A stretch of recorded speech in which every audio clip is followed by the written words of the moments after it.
In a significant escalation of military posturing within the Middle East, the President of the United States has signaled a shift from strategic deterrence to active combat readiness, asserting that the nation's military capabilities are currently at an all-time peak of lethality.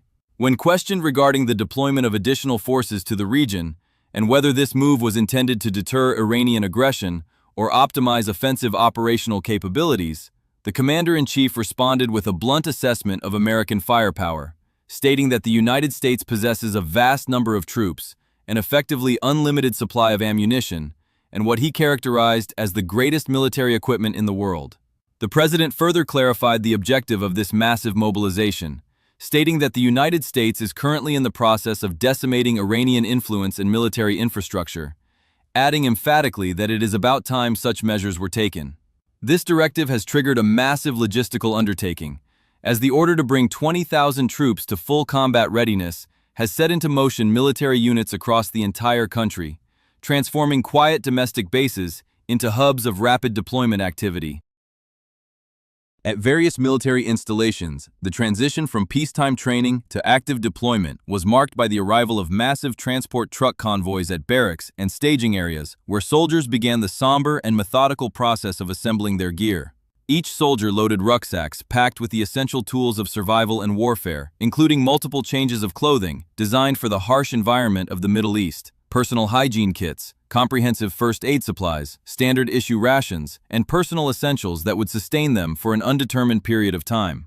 As these personnel climbed aboard the waiting transport vehicles, the atmosphere was one of disciplined focus, with many soldiers being informed only that they were heading toward the Middle East for a mission whose duration remained unspecified. While the conventional ground forces were staging their departure, airborne units were simultaneously undergoing their own specialized preparation process at high-readiness airfields. Paratroopers, known for their ability to deploy rapidly behind enemy lines, were seen rigging their primary parachutes onto their backs while securing reserve chutes across their chests, a redundant safety measure critical for the low-altitude jumps that characterize their operations.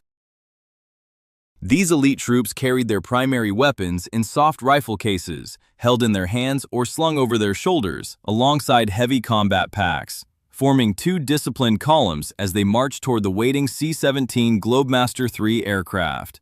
These massive cargo planes, idling on taxiways with their rear ramps lowered, represent the backbone of the military's long-range airlift capability. The tactical plan for these airborne units involves a direct flight into the operational area, where the paratroopers will conduct a vertical envelopment by jumping from the aircraft, allowing them to secure strategic positions on the ground before the bulk of the conventional forces can even arrive via traditional air transport. Meanwhile, on a separate, high-security airfield, ground crews were engaged in the high-stakes task of arming the B-52H Stratofortress, a legendary long-range bomber tasked with a critical mission deep inside Iranian territory.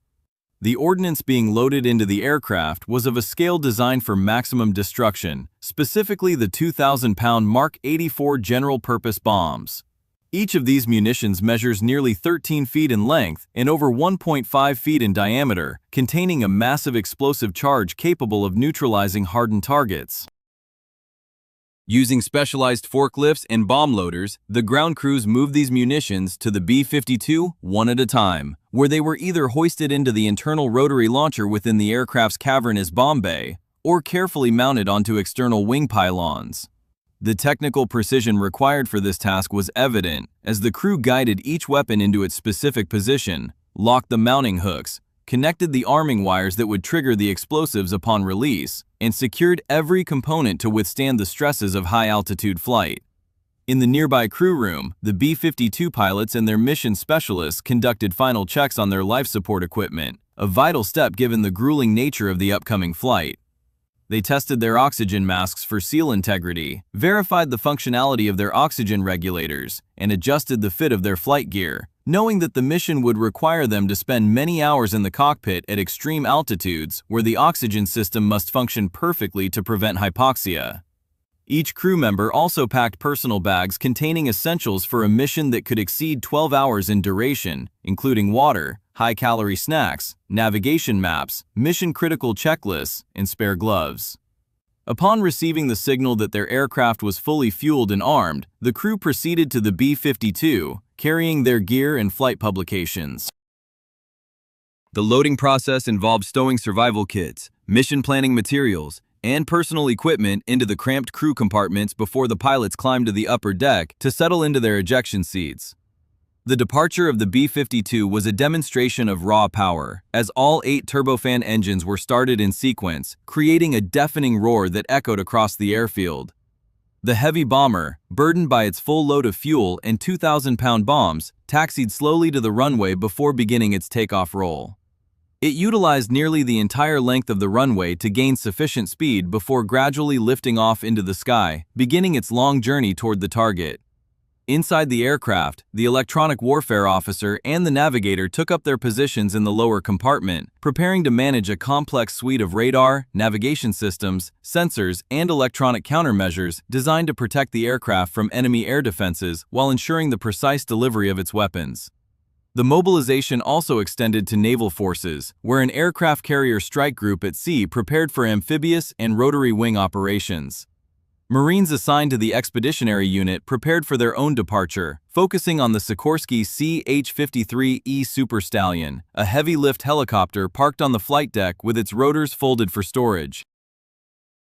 The mission for these Marines was to link up with units currently establishing forward operating bases near the Iranian border, a critical move to secure the perimeter. After grabbing their combat gear, the Marines ascended the ladderways to the flight deck and moved toward the helicopter as its massive rotors began to unfold and the engines roared to life.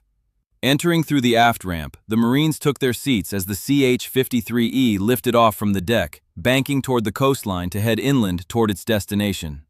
This aerial activity was mirrored at Allied airfields throughout the region, where Sikorsky UH-60 Black Hawk helicopters were operating in a continuous rotation, ferrying additional personnel to forward positions.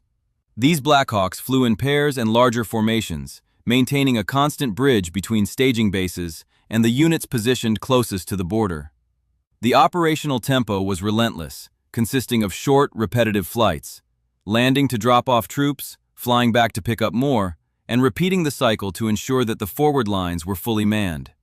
As the C-17 carrying the paratroopers reached its designated drop zone, the flight crew signaled the troop compartment to prepare for the jump, providing the necessary altitude and coordinates.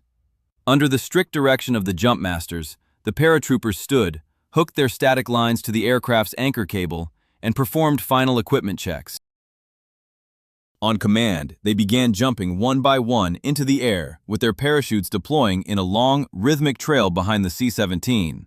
Within minutes, the entire stick of paratroopers was on the ground, where they immediately began the process of collecting their chutes and moving toward a predetermined rally point. The C-17, having completed its primary mission, continued to an Allied airfield to offload the unit's support element, including heavy vehicles and supplies that were driven off the rear ramp as soon as the plane taxied to the cargo area.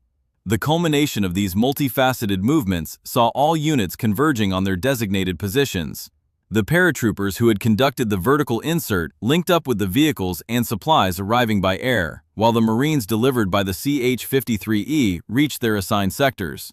Simultaneously, the soldiers moved by Black Hawk helicopters took up their posts, and heavy armor and vehicles arrived on follow-on transport flights to bolster the defensive line. The process of establishing a robust presence was now in full swing, with troops digging in, setting up secure communication networks, distributing ammunition, and constructing the infrastructure of a forward camp that would serve as their base of operations.